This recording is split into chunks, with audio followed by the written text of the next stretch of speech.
Well, we promised you big names. And when you're a New York Rangers fan and you bleed blue, they just don't come any bigger. Please welcome the one and only Mr. Adam Graves. Leetch, and the captain, Mark Messier.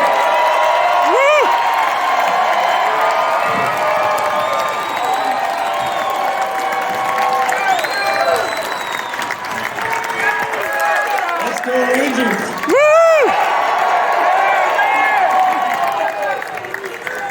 All right, so well, first of all, guys, again, like, the love never gets old, am I right? I mean, let's feel the love for another second. Oh, what a night. What a night. So what we actually did, guys, you'll love this. These are questions hot off the press from fans. So these are fan questions. So we're going to start one for all of you.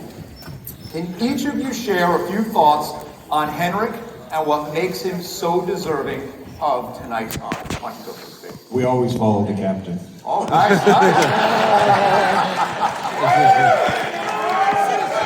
I'll go first.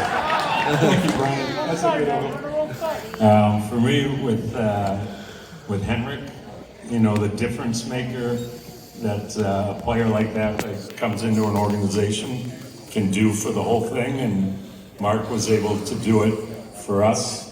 The difference in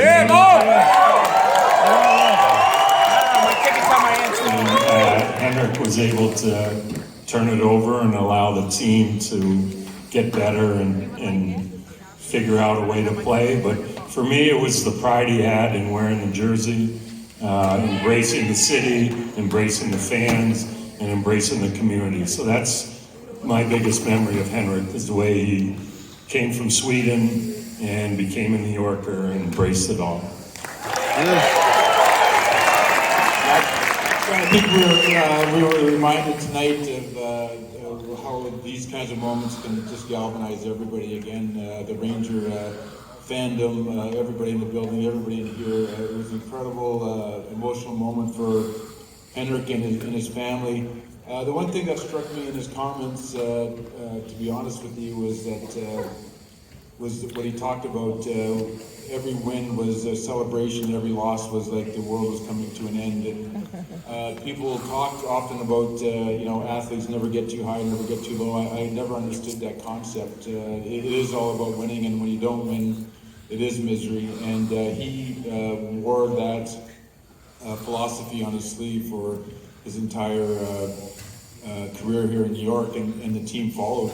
He wanted to win. He put the time, the effort, the commitment into his craft to be the best he could, to give him every possible opportunity to be a winner. And I think when he was talking about that in the comments tonight, for me personally, it struck home, because I've never in hockey you got to play with emotion. Flatliners don't last long, and I love that he forces and dragged his teammates into the fight in that way. Nice.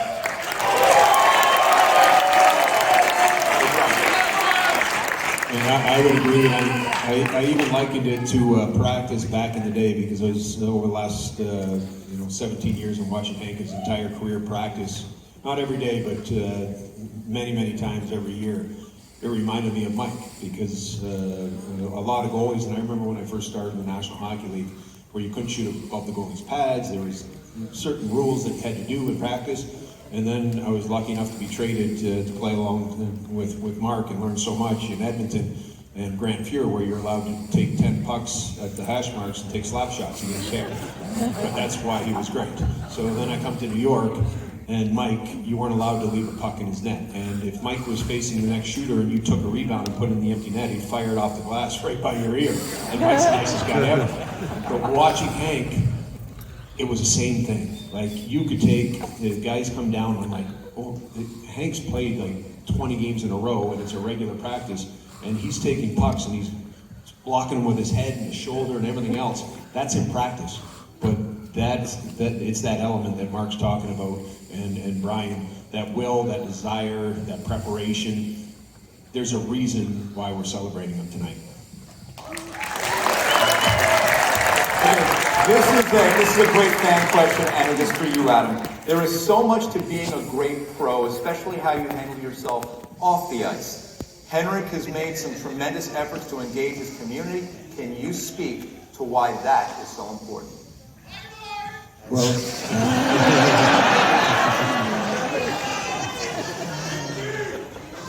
Family? Friends? it's my best friend. Best friend? You got about 3,000 best friends in this room, Mark.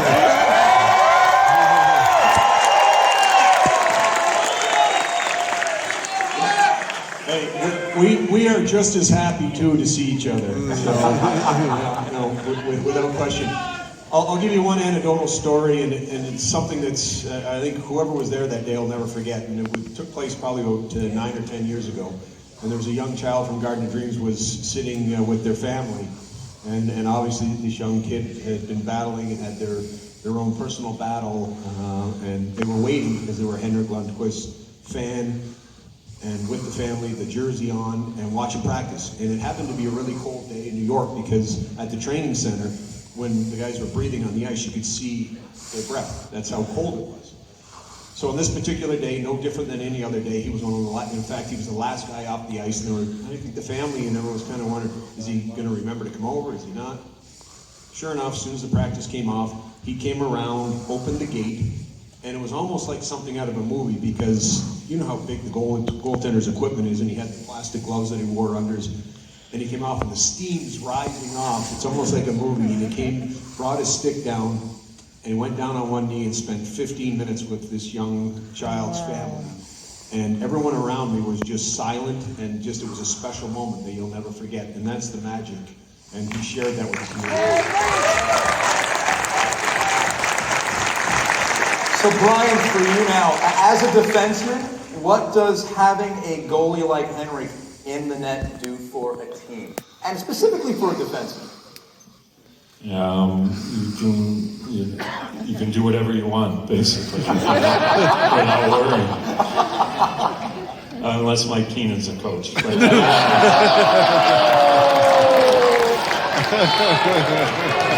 Yeah, Brian, let's go!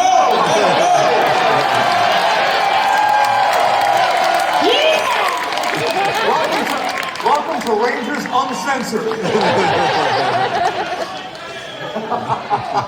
It's like having the backstop behind you is it gives freedom to the whole structure of how your coach is trying to have you all play, what they allow the defenseman to do, the mistakes that you make get erased because the save is made.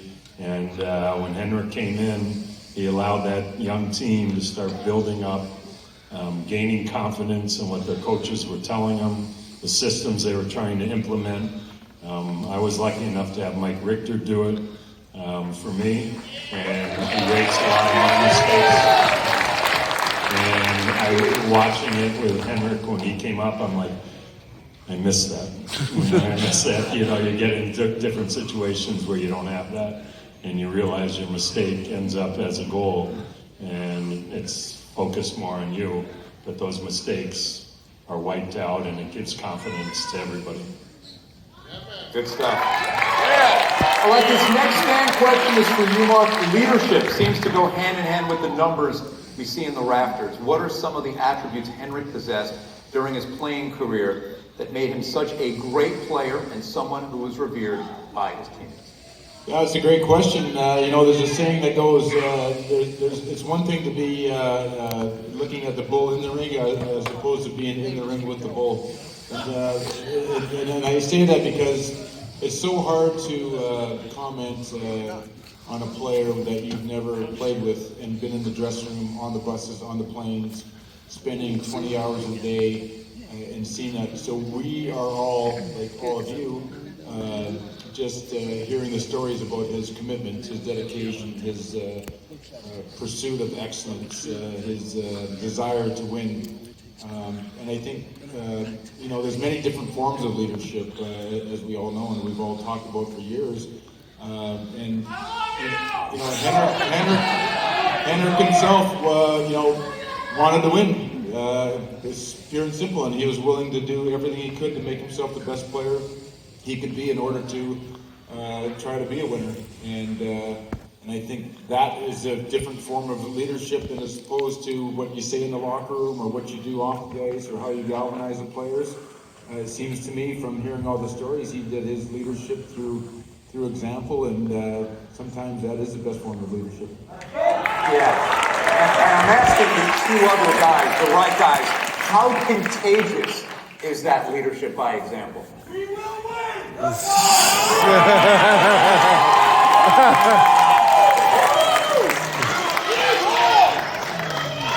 Well, you need it all. If you have a leader and you have a goaltender and then everybody follows along, you can have good success. So it looks like this team's on the right track, and let's go Raptors.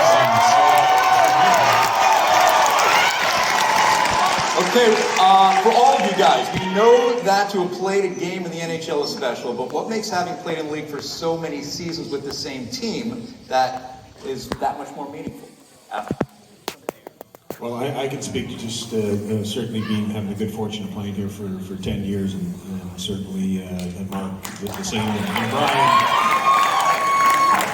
Brian 16 and being drafted by the Rangers, and I've shared stories of in our draft year because we're the same draft year, and he ended up in New York and I was somewhere else, and then I got the chance to join him. But again, and Hank spoke about it tonight, it's 2 or 3 years into it, and you start to call this home, and you become part of everyone here, and part of the city, and we talk about that all the time. Sorry. As much as we're not on the ice, and I'll speak for I don't miss a game, and I'm a Ranger fan. I love it. I root for the team, and certainly it's exciting, and to have that opportunity to be in a place, and certainly New York is a special place. And playing at the Garden is a special place, and for Hank to play his entire year, or his entire career, 15-year career in New York as a Ranger, it's special. Right. Yeah, it's just the best. I mean, I grew up in Connecticut, didn't know a lot about New York, moved to New York as a 21-year-old, and unfortunately moved out as a 38-year-old. And went from there, but I always feel like New York's home every time.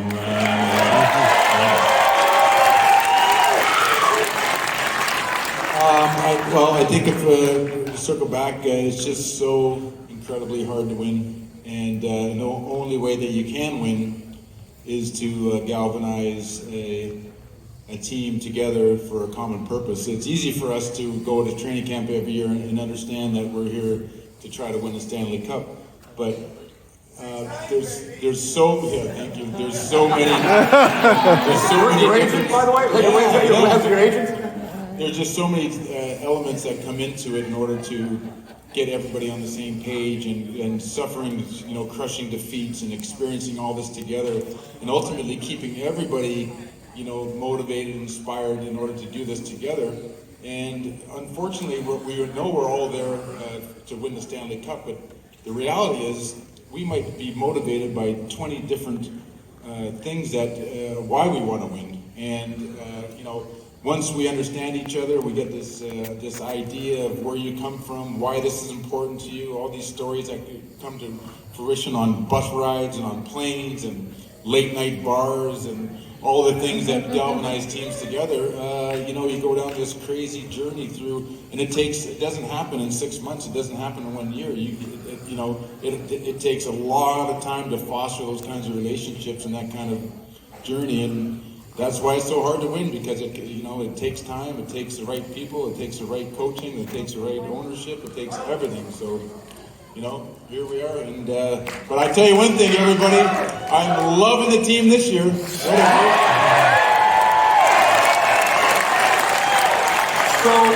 So one final question, which you guys will really appreciate, and I do as a Ranger fan, bleeding blue, living in this town. What makes playing in New York so special? Mark, if we can start with you, please. Well, when I got traded here, I was 31 years old. I was in the point in my life where I wanted a new challenge. I wanted to experience different experience not only on the ice but off the ice. And so when Glenn asked me where I'd like to be traded to, I thought for about 3 seconds. I said, "How about New York City?" Original 6 team, the excitement of coming and playing here. To answer your question, I had no idea. I thought I had an idea of what it meant to be a New York Ranger and to play in the city for the fans and generations of fans. I had no idea once I got here and felt it up close and personal. Rode the roller coaster of winning the President's Trophy the first year to being lower in the snake's belly the second year, missing the playoffs, and then of course riding it all the way back up top to the top of the mountain.